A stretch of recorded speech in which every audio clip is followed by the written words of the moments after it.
नमस्कार दोस्तों, स्वागत है आपका हमारे YouTube चैनल फ्री टीच में। आज हम इस वीडियो में जानने वाले हैं कंप्यूटर की पीढ़ियों के बारे में, लेकिन उससे पहले हम जान लेते हैं कंप्यूटर की फुल फॉर्म। तो शुरू करते हैं। C से कॉमन, O से ऑपरेटिंग, M से मशीन, P से पर्टिकुलरली, U से यूज्ड फॉर, T से टेक्नोलॉजी, E से इंजीनियरिंग, R से रिसर्च। अब हम बात करते हैं दोस्तों कंप्यूटर का इन्वेंशन या आविष्कार किसने किया था। दोस्तों कंप्यूटर का आविष्कार चार्ल्स बेबेज ने किया था। उन्होंने पहला मैकेनिक कंप्यूटर 1822 में बनाया था, जिसके आधार पर वर्तमान के सभी कंप्यूटर काम कर रहे हैं। इसीलिए चार्ल्स बेबेज को आधुनिक कंप्यूटर्स का जनक कहा जाता है, क्योंकि इस मशीन का अनावरण सबसे पहले उन्हीं ने किया था। हालांकि शुरू में उन्हें मैथमेटिक्स यानी कि गणित सब्जेक्ट बहुत पसंद था, इसलिए उन्होंने मैथ्स की एक बड़ी कैलकुलेशन को हल करने के लिए कंप्यूटर मशीन बनाई थी। चार्ल्स बेबेज ने 1813 में एक कंप्यूटर सिस्टम बनाने की सोची थी, लेकिन पैसे न होने की वजह से वो इसको पूरा नहीं कर सके थे। आइए बात करते हैं कंप्यूटर की पीढ़ियों के बारे में।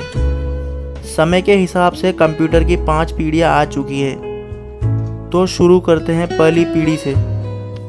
दोस्तों पहली पीढ़ी के जो कंप्यूटर थे उनका समय काल 1942 से लेकर 1955 तक का रहा है। उस शुरुआती दौर के कंप्यूटर आज के दौर से काफ़ी बड़े हुआ करते थे। इन शुरुआती कंप्यूटर में वैक्यूम ट्यूब का इस्तेमाल किया जाता था, जिनका रिजल्ट ये होता था कि वे बहुत भारी थे और वे इतने बड़े हुआ करते थे कि वे एक बड़े कमरे में आते थे और इसको चलाने में अधिक बिजली की खपत होती थी एवं उनके मटेरियल बहुत ज़्यादा गर्मी पैदा करते थे। इस कारण एसी की ज़रूरत पड़ती थी और बहुत ज़्यादा गर्मी का पैदा होना उनके ब्रेकडाउन का कारण बन गया था। यह पहली पीढ़ी के कंप्यूटर मशीनी भाषा पर भरोसा करते थे, जो कि सबसे बेसिक प्रोग्रामिंग भाषा होती थी और जिसे कंप्यूटर के द्वारा ही समझा जा सकता था। ये कंप्यूटर एक समय में एक ही प्रॉब्लम को सॉल्व करने तक सीमित थे, यानी आप एक बार में एक ही काम कर सकते थे। स्लो इनपुट और आउटपुट मिलता था। गियर पोर्टेबल होते थे, यानी उन्हें एक जगह से दूसरी जगह नहीं लाया जा सकता था। इसे चलाने के लिए जो कंप्यूटर प्रोग्राम होते थे वे पंच कार्ड में स्टोर होते थे, इसलिए उनमें डाटा स्टोर की क्षमता कम होती थी और ये काफ़ी महंगे भी होते थे। दूसरी पीढ़ी की बात करें तो इन कंप्यूटर का विकास 1956 से लेकर 1963 तक हुआ था। ये कंप्यूटर देखने में कुछ इस तरह के होते थे। इनके आकार की बात करें तो प्रथम पीढ़ी के कंप्यूटर से इनका आकार छोटा हो गया था, क्योंकि यहाँ पर वैक्यूम ट्यूब्स की जगह पर ट्रांजिस्टर का इस्तेमाल होने लगा था। वैक्यूम ट्यूबों की पहली पीढ़ी की मशीनों की तुलना में वह ज़्यादा भरोसेमंद थे और फास्ट थे। इस पीढ़ी में प्राइमरी मेमोरी के लिए मैग्नेटिक कोर और सेकेंडरी स्टोरेज डिवाइस के रूप में मैग्नेटिक टेप और मैग्नेटिक डिस्क का इस्तेमाल किया गया था। इस पीढ़ी में मल्टी प्रोग्रामिंग का इस्तेमाल किया गया था। इस कंप्यूटर में मशीनी भाषा के स्थान पर असेंबली लैंग्वेज का इस्तेमाल किया गया था और डाटा स्टोर करने के लिए अभी भी पंच कार्ड का इस्तेमाल किया जाता था। हालांकि आकार और बिजली की खपत के हिसाब से ये कंप्यूटर पहली पीढ़ी के कंप्यूटर से कहीं अधिक बेहतर हो चुके थे, फिर भी कम गर्मी पैदा करते थे। एसी की ज़रूरत अब भी पड़ती थी।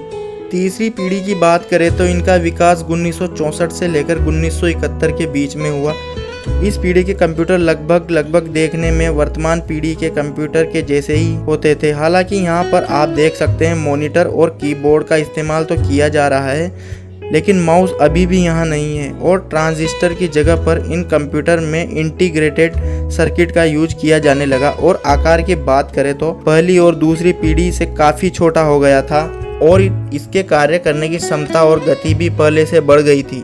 पहले जो इनकी गति थी वो माइक्रो सेकंड में होती थी, जो बढ़ाकर नैनो सेकंड में कर दी गई थी, यानी ये उनसे ज़्यादा तेज़ी से कैलकुलेशन करने लगे थे। इन कंप्यूटर को कीबोर्ड की सहायता से चलाया जाता था और ये चलाने में आसान थे, तो ये पहले से बेहतर कंप्यूटर थे। ये कंप्यूटर पहले वाले कंप्यूटर की तुलना में काफ़ी ज़्यादा सस्ते हो चुके थे। इस पीढ़ी के प्रोग्राम में हाई लेवल लैंग्वेज या उच्च स्तरीय भाषा जिसमें पास्कल और बेसिक का विकास हुआ था। और अब बात करते हैं चौथी पीढ़ी के कंप्यूटर के बारे में। इनका जो विकास था 1971 से लेकर अभी तक चल रहा है और ये देखने में तो हमारे कंप्यूटर जैसे ही हैं, लेकिन आप यहाँ पर जो इमेज देख रहे हैं वो सन 1971 के कंप्यूटर मॉडल की है, जिसमें मॉनिटर, कीबोर्ड और माउस दिए गए हैं। इस कंप्यूटर में इंटीग्रेटेड सर्किट के स्थान पर आपका लोकप्रिय जो अभी प्रेजेंट टाइम में आप यूज कर रहे हैं माइक्रो प्रोसेसर यानी कि CPU आ चुका था। इस कंप्यूटर का आकार छोटा होने के साथ साथ इसकी स्पीड भी बहुत ज़्यादा बढ़ चुकी थी। साथ में यहाँ पर हाई स्पीड वाले नेटवर्क, जिसे हम LAN और WAN के नाम से भी जानते हैं, उसका भी विकास हो चुका था। यहाँ पर पहली बार ऑपरेटिंग सिस्टम में MS-DOS का विकास हुआ था और धीरे धीरे करके जो MS-DOS था उसका विकास माइक्रोसॉफ्ट के विंडोज़ के रूप में हो गया था। मैक्सिमम कंप्यूटरों में ऑपरेटिंग सिस्टम के तौर पर विंडोज़ आने लग गया था। इसी वजह से यहाँ पर मल्टीमीडिया का विकास हुआ और जो प्रोग्रामिंग भाषा थी वो C लैंग्वेज में हो गई थी। धीरे धीरे करके ये कंप्यूटर आज के वर्तमान रूप में बदलने लगे। इनमें ढेर सारी चीज़ें आने लगी। इनमें हम म्यूज़िक सुन सकते हैं, वीडियो देख सकते हैं, इंटरनेट चला सकते हैं और ढेर सारे ग्राफिकल यूज़र इंटरफेस आने के बाद से तो बहुत सारे चेंजेस हो गए हैं। और धीरे धीरे इन कंप्यूटरों ने हमारे व्यवसायों में, घरों में, कार्यालयों में, स्कूलों में अपनी जगह बना ली है और इनकी पहुंच हर आम आदमी तक हो गई है। और अब 5वीं पीढ़ी के बारे में बात करें तो इन कंप्यूटर का विकास अभी जारी है। अभी यह यूजर्स तक पहुँचे नहीं हैं, इसलिए इन्हें भविष्य का कंप्यूटर भी कहा गया है। इन कंप्यूटर में AI यानी आर्टिफिशियल इंटेलिजेंस के इस्तेमाल की टेस्टिंग चल रही है, जिनको आप आमतौर पर अपने मोबाइल में गूगल असिस्टेंट, अलेक्सा या कॉर्नेटा में देखते हैं। और इस जनरेशन के कंप्यूटर में सोचने समझने की शक्ति विकसित की जा रही है।